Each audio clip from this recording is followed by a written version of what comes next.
What's up, bookworms? I got another post from the past for you guys here today. And in July of 2023, I finished Allan Pinkerton by James Mackay. And this is what I posted on my Facebook account when I finished Allan Pinkerton in July of 2023. Just finished Allan Pinkerton, giving this book an 8 out of 10. Full of good historical information and stories from his life. This book was well written and easy to read.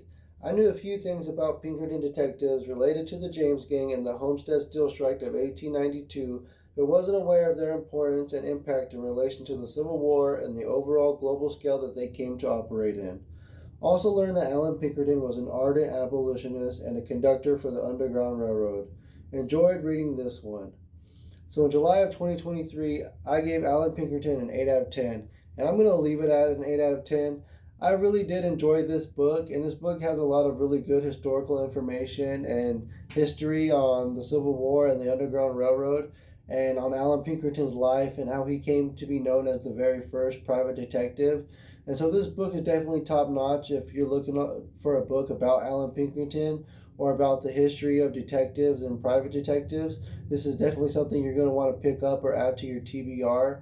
I knew a little bit about the Pinkertons, and this book goes into some of the details on some of the stories from his life, like the 1892 Homestead Steel Strike Act, where Andrew Carnegie called in Pinkerton detectives to thwart this worker strike that was taking place in his steel factory. And so this book has a lot of good information, especially about the Jesse James and the James Gang. And so if you guys love nonfiction, American history of the Midwest, this is definitely one of those books that you're going to want to pick up. So I've got Allan Pinkerton by James Mackay. Definitely that 8 out of 10. In the meantime, bookworms, let's get out there and carpe some libra.